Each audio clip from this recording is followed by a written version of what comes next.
Speaker of the National Assembly, Togo Didiza, Deputy Speaker, Anneli Lodriat, Chairperson of the National Council of Provinces, Refilo Mtsweni Tsipane, Deputy Chairperson of the National Council of Province, Les Govenda, His Excellency, the President of the Republic of South Africa, Cyril Ramaphosa, His Excellency, the Deputy President Paul Mashatile, Cabinet colleagues, honorable members, members of the Executive Council for Finance in Provinces, Governor of the South African Reserve Bank, Lesesha Kganyago, Commissioner of the South African Revenue Service, Edward Kisvete, Chairperson of the Financial and Fiscal Commission, Patience Mbava, fellow South Africans. We convene at a time when South Africa, like many nations around the world, is grappling with intensifying global competition and mounting economic and political divisions. It is against this fractured landscape that South Africa has been falsely accused of genocide against its white community and threatened with punitive sanctions based on falsehood.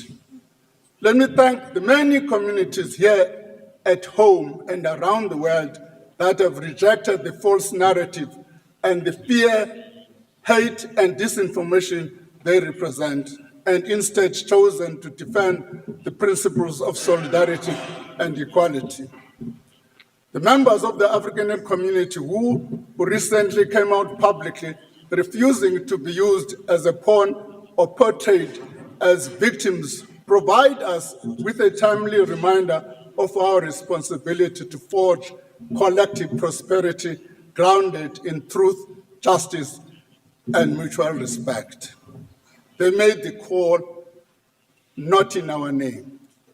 And that, to me, was an important patriotic call. Madam Speaker, it is in this spirit that I table the following documents before this House. The Division of Revenue Amendment Bill, Adjustment Appropriation Bill, Taxation Laws Amendment Bill, Tax Administration Laws Amendment Bill, and this medium budget policy statement. As we table this policy statement, we have reason to be optimistic about the future of our country. Our optimism is rooted in the progress we've made in keeping the promises we have set out. A promise to grow the economy faster, to strengthen public finances, and to improve life for all South Africans. 2 years ago, we committed to stabilizing public debt in the current year and then begin to reduce it. Despite a challenging environment of persistently low economic growth, we are on track to achieving this goal. We also committed to remove South Africa from the Financial Action Task Force grey list. We have delivered on this commitment in just 2.5 years. This is thanks to collaboration across government departments, law enforcement agencies, and the private sector. Exiting grey listing enhances South Africa's attractiveness to investors and make it easier to do business with us. However, we cannot afford to be complacent. FATF's next mutual evaluation of South Africa begins in the first half of 2026. We must continue to tackle money laundering and terrorism financing to stay off the grey list. Honourable members, we also promise to use our presidency of the first African G20 to firmly place Africa on the global agenda. As we approach the final stretch of our presidency, we have successfully concluded meetings of the G20 finance ministers and central bank governors, brokering critical consensus for the continent's development. We are ready for the Leaders' Summit in Johannesburg just over a week's time. Despite all of this progress, We must remain realistic about the present and the action it demands.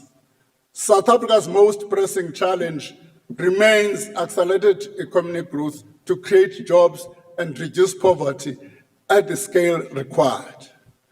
Drawing lessons from the 2025 budget process, we have engaged extensively to build consensus on how to achieve faster growth and leverage public finances to attract investment needed to create jobs and improve life for all.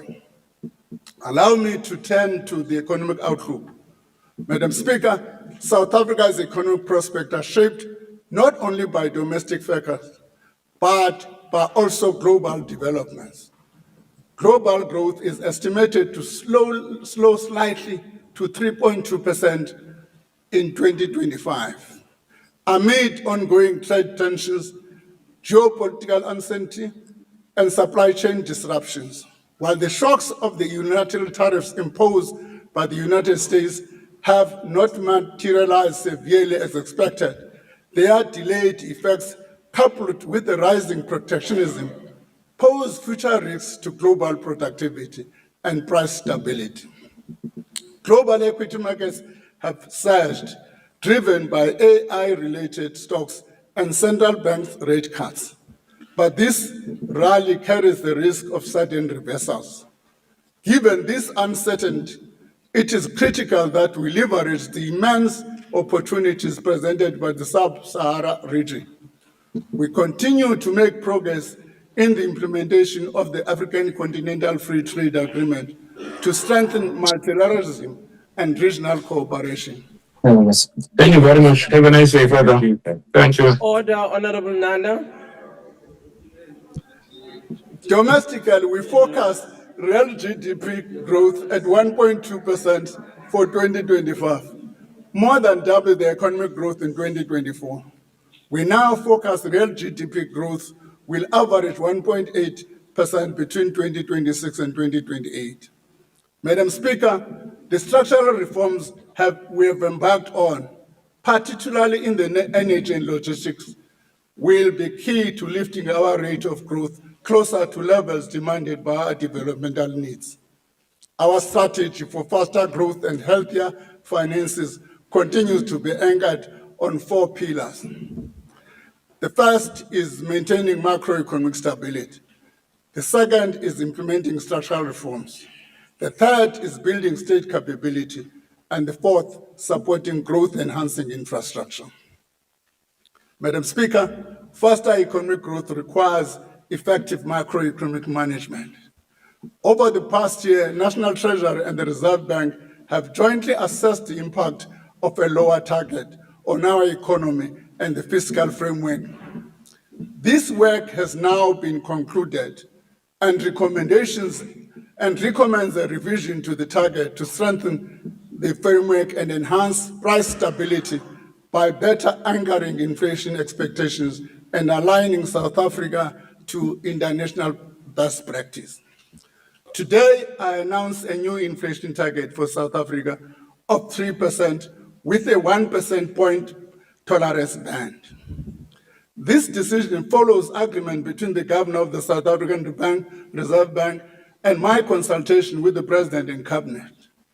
The 1 percentage point band provides flexibility to accommodate unexpected inflationary shocks. This new target immediately replaces the previous target range between 3% and 6% and will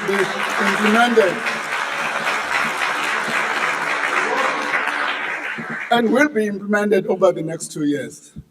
Over time, the lower target will decrease inflation expectations and creating room for lower interest rates. This supports household spending and business investment, boosting economic growth and job creation. The short-term fiscal cost of lower target, which include nominal GDP and revenue growth, will make achieving fiscal targets more challenging. Yet, the long-term benefits of taking this step far outweigh this cost. We remain committed to ensuring that our macroeconomic policies serve the best interests of all South Africans. Madam Speaker, our fiscal strategy aims to achieve the following goals. Anchor fiscal policy by stabilizing debt and growing the primary budget surplus. Mobilize and direct more resources towards infrastructure investment and improving efficiency and effectiveness of spending. I'm pleased to inform the House and the country that we are on track to restore fiscal sustainability. Government debt will stabilize in 25-26 at 77.9% of GDP. This is the first time since 2008 financial crisis that public debt will not grow as a percentage of GDP.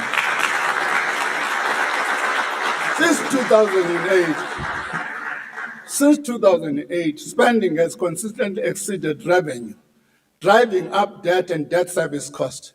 These costs crowded out spending on critical services and exerted pressure on lending rates across the economy. But we are now turning this around. This year, revenues will exceed the budget estimate by 19.3 billion. Meanwhile, debt service costs will be lower by 4.8 billion. Over the MTF, debt service costs will grow by 3.87% annually. This is a significant reduction from the 7.4% growth anticipated at the time of the 2025 budget. We will also achieve a primary budget surplus of 68.5 billion, or 0.9% of the GDP this year. This will grow to 224 billion by 2028. Let me just explain this thing a bit.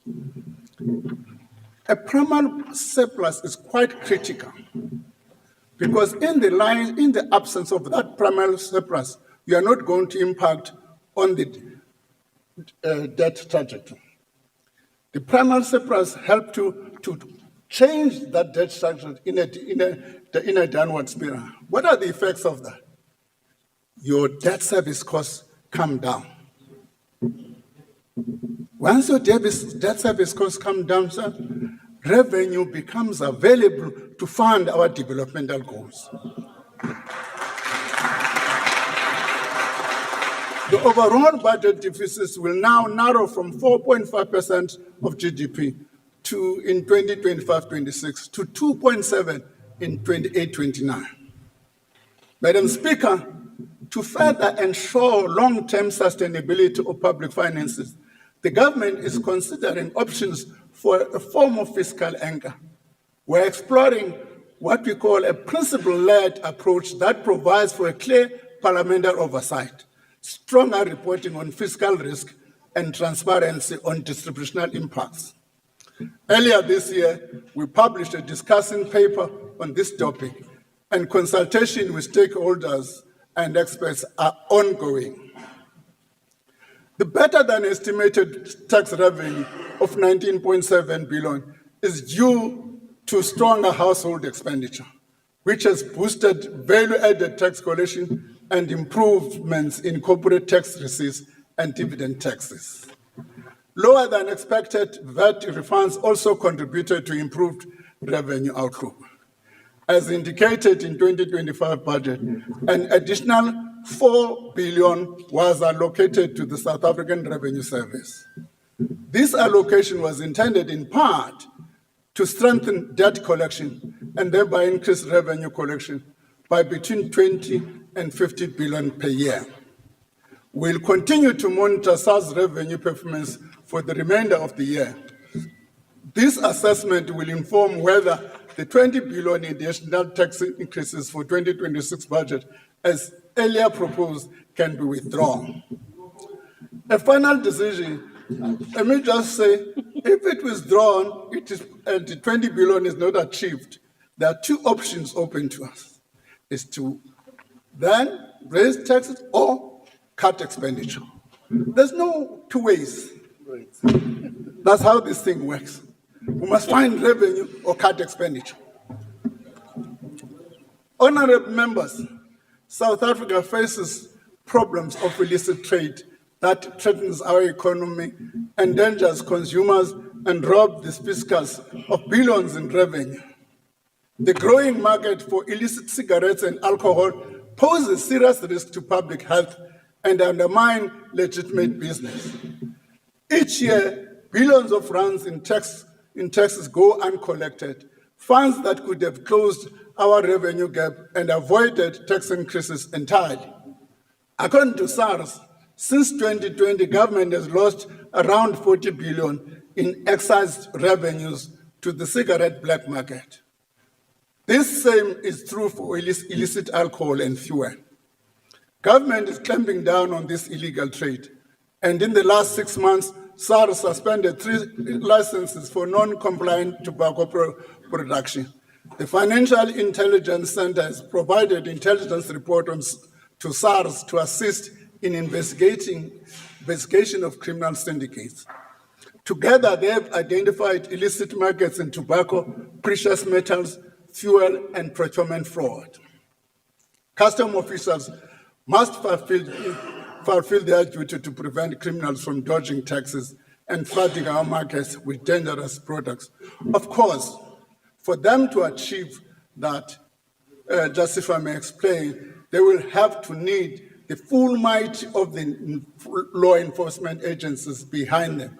That coordinated work is quite important. I'm pleased to inform this House that Cabinet has already taken a decision that coordinated work must take place. Madam Speaker, the adjustment in revenue means that we can make changes to our spending estimates. For the current year, additional expenditure of 15.8 billion rand is proposed amongst the in-year adjustment, and is also 2 billion rand for the building of Parliament and 1 billion rand for the Independent Electoral Commission for the 2026 municipal election. Let me explain a bit. Earlier on, if you were listening, I said this year we've got an over collection of about 19.3 billion rand. That's what I said earlier on. We realize that we may not have sufficient resources next year. What we have done is to say, what are the recurrent expenditures for next year, which we can fund this year?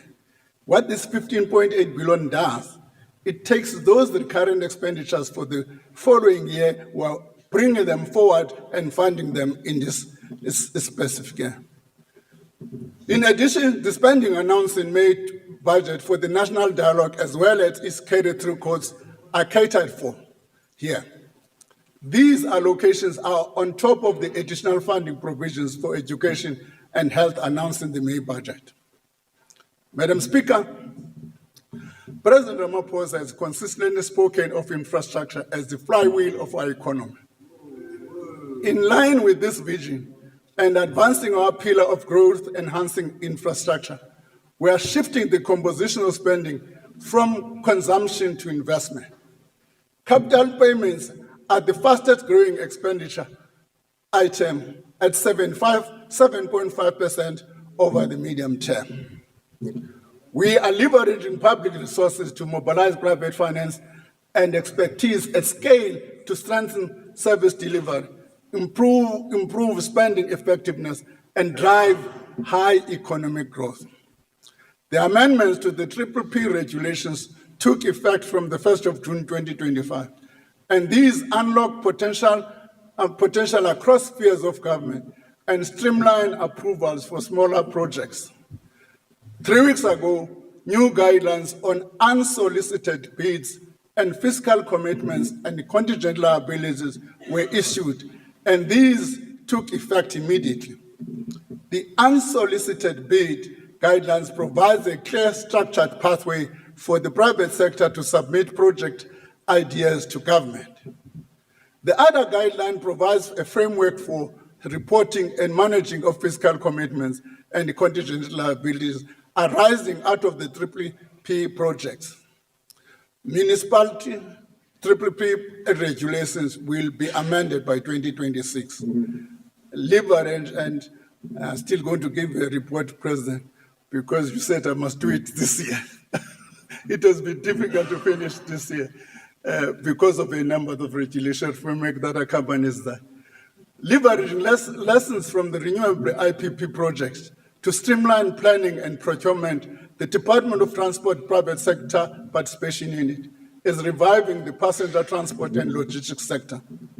Following strong interest from the freight logistic request for information, the unit will issue the first rail corridor request for proposal by December 2025, with others following in early 2026.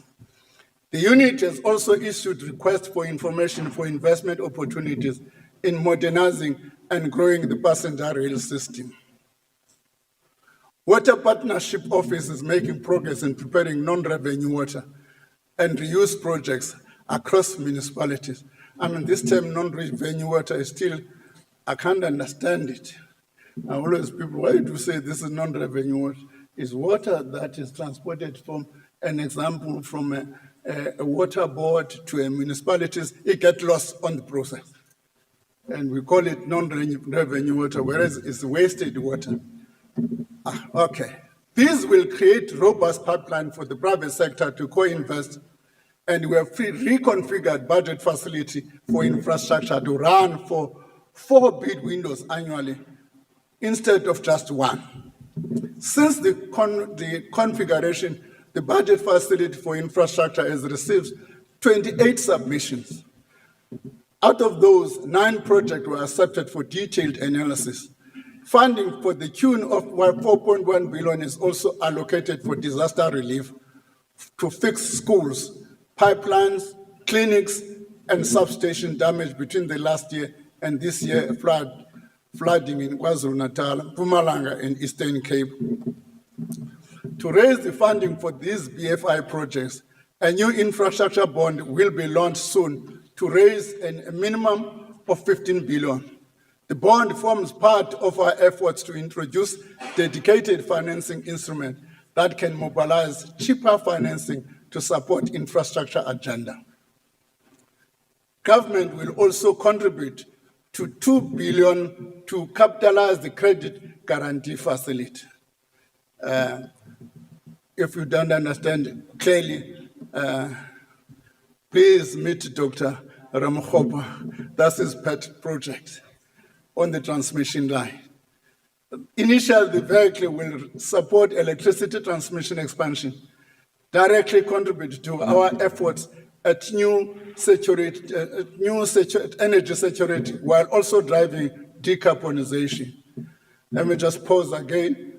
What Dr. Ramokgopa says is that in provinces such as Northern Cape, where you have renewable projects, I'm going to use his term, we can't evacuate the electrons. So what does that mean is that we can't take the electricity out of the Northern Cape because there are no transmission lines.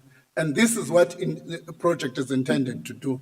This heralds a new era in triple Ps, where private investment in high voltage transmission lines is enabled. This is really progress in our movement away from merely fixing the power utility to securing power to the grid from a range of sources. This is a key and innovative part of infrastructure reforms developed with international partners to de-risk private investment without state guarantees. We're also committed to simplifying the institutional arrangements across the infrastructure ecosystem. The new infrastructure finance and implementation support agency will be in place by March. The agency will provide project preparation support to supply the BFI pipeline. It will centralize infrastructure financing functions to systematically crowd in private capital and promote the use of alternative delivery mechanisms. Honourable members, this is how we will ensure that our goal of public sector investment in infrastructure exceeds the 1 trillion mark over the next 3 years. Madam Speaker, we estimate that tax collection will remain buoyant over the medium term.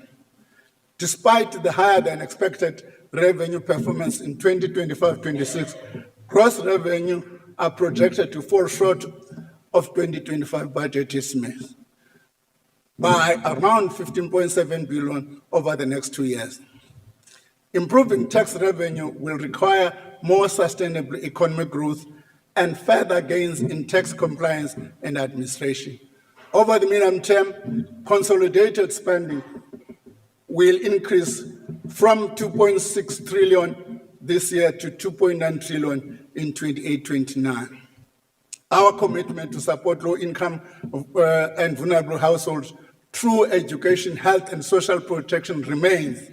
The lion's share of the consolidated non-interest spending, approximately 61% over the next 3 years, continues to fund the basket of government-provided services and benefits that reduce the cost of living of our citizens. Madam Speaker, this spending is our commitment to the redistribution of income and opportunities in favor of the most vulnerable households in our society. To build on the work of spending reviews, we have got something called targeted responsible savings underway. Honorable members, eliminating waste and inefficiency in government is non-negotiable if we are to maintain public trust that tax money is spent responsibly. The Targeted and Responsible Savings Initiative systematically identifies duplication, eliminates waste, reorganize programs to deliver value for money. We are implementing medium-term savings of 6.7 billion by closing or scaling down low priority and underperforming programs immediately. More than half of this involves identifying people who are double dipping and defrauding in the social grant system. We're also scaling down the public transport network grant. The grant has failed to meet the objectives, and some cities have failed entirely to get the projects off the ground. An integrated public transport system is essential to support the working class communities. We will be reconsidering how to lower the cost of mobility and rework the institutional framework. Commuter rail is the backbone of our public transport system. PRASA is making some progress in revitalizing our rail system. 11.8 million passenger trips in 2022-23 to 116 million last year. This is only the start of the broader continuous process to redirect funds from inefficient programs to pressing national priorities. An update will be provided in the February budget. Madam Speaker, let me now turn to the subnational sphere. Allocation to provinces protect frontline services. For municipalities, they ensure continued provision of basic services that include water, refuse removal, sanitation, and electricity. The share of the national raised revenue for provinces and municipalities will respectively increase to 4.24% and 9.7% over the medium term. The allocation, among other things, also cater for changes in population growth and to compensate municipalities for increase in bulk services, service charges related to free basic services. In addition, they also ensure the placing of local government operating capacity on firm grounding. Madam Speaker, we are making steady progress on structural reforms that are a key pillar to our strategy of growing the economy. These structural reforms are crucial to dismantling the binding constraints that have held back our economy. They are also about ensuring that every lever of the state works efficiently and effectively towards the same goal of a stably growing, competitive, and inclusive growth. Through Operation Vulindlela, now in phase 2, since it started in 2021, we are building a tangible momentum across energy, logistics, water, and now critical in local government, spatial integration, and digital transformation.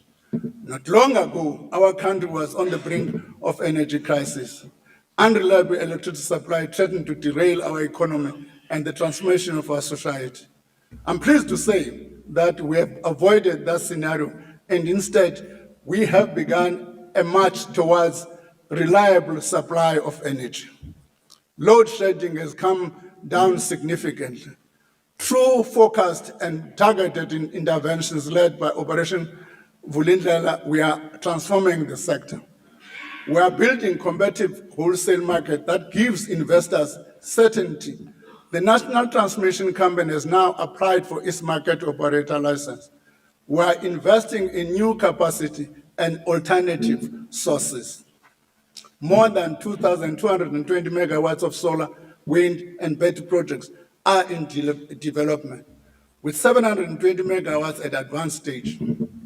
Eskom has added 800 megawatts from Kusile Unit 6 and is showing signs of operational and financial improvements.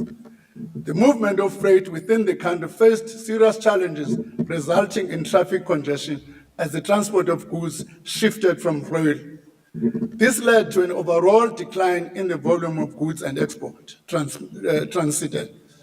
Reforms in freight logistics are again in gaining speed. 11 private train operators now have slots on 41 routes across 6 corridors.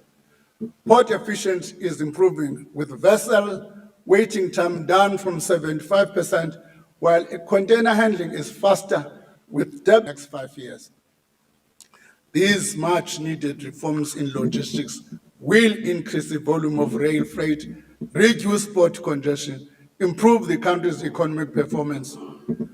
Water security is a core constraint. We are moving faster to provide legislative certainty, clarity that will stabilize the sector. The Water Service Amendment Bill clarifies institutional rule, while the National Water Resource Infrastructure Agency launches in April 2026. We're also ensuring that investment in water infrastructure addresses the problem of maintenance and old infrastructure. To attract skills, investment, and tourism, we have modernized our visa system by clearing 300,000 backlog. These reforms demonstrate we have and are creating space for private sector investment and building infrastructure. Mr. Speaker, municipalities are at the forefront of providing essential services. However, many are fraught with capacity constraints that hinder their ability to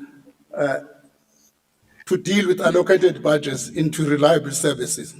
It is for this reason that several reforms have been introduced to urgently remedy this untenable situation. Let me just give and again highlight a particular example. Minister Hlabisa will tell you, as we are allocating the emergency relief for disasters this year, we were also allocating to municipalities that were allocated last year who have not been able to spend last year's allocation.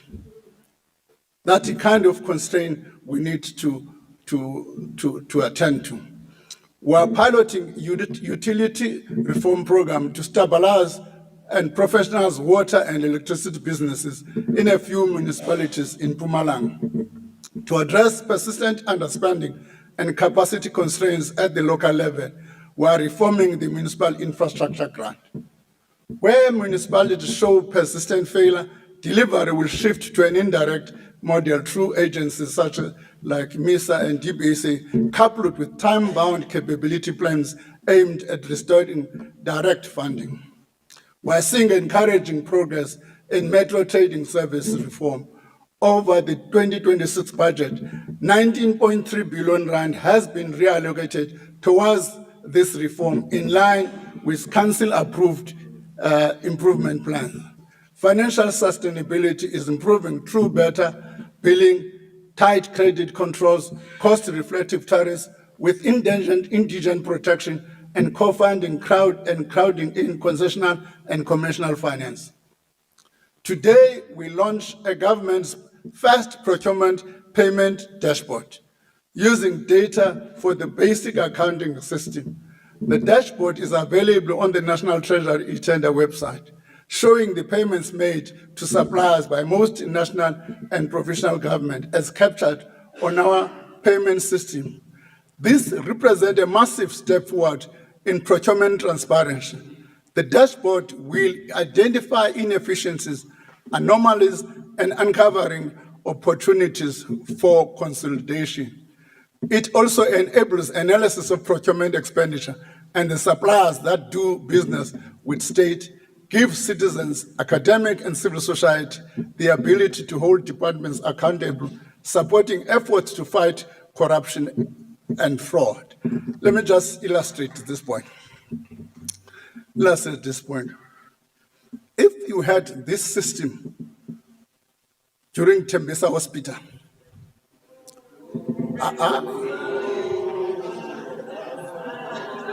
what it Order, does, honorable members. Let's allow the what the minister to system make his does- example. Order, what the system does, order. if you Order. read this SIU report, what they were doing, they would avoid the tendering system by saying, putting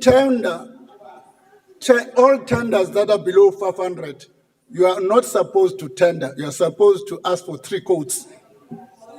And then people would go on and ask for 3 quotes and split tenders to be under 500. And then this, at the national level or anywhere else, would not be able to track that conduct.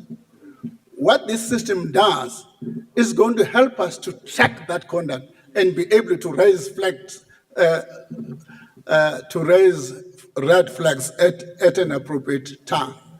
I know there are some colleagues who says they must abolish tenders. They must first change the constitution before they can do that. We are also waging war.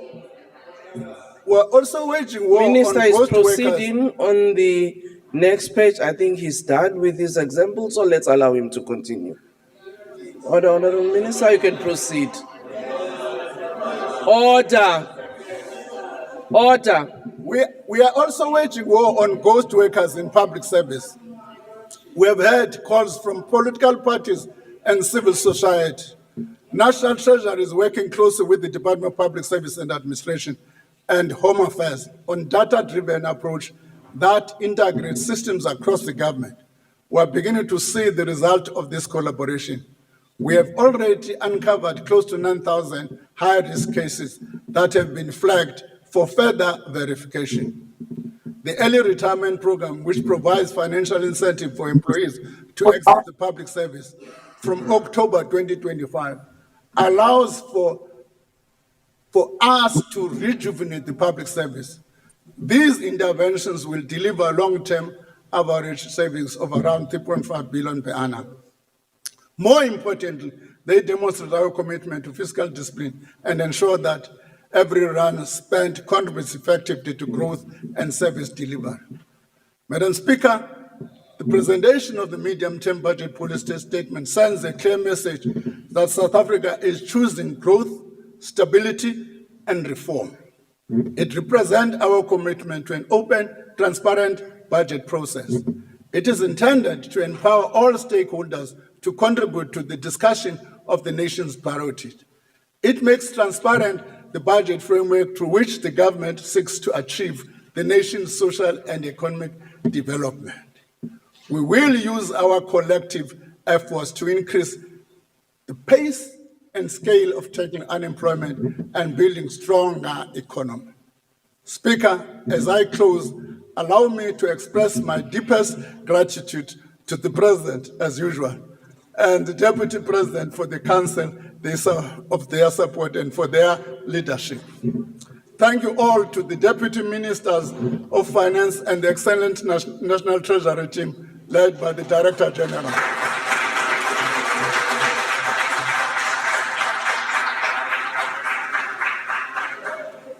They have walked this path with me, sharing freely the insight, expertise, and passion for our country.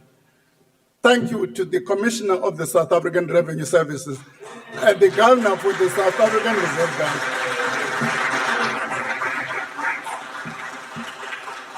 Thank you to my cabinet colleagues, the ministers of the Committee on the Budget and the Budget Council from the provinces, who share the heavy load of tough decisions that must be taken in the sustainability of our finances.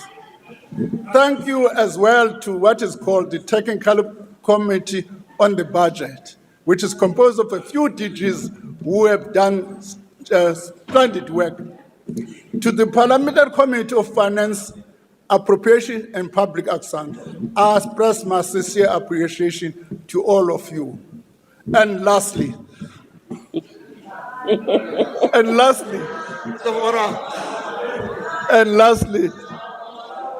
Kumam Chawe and the family in general for understanding.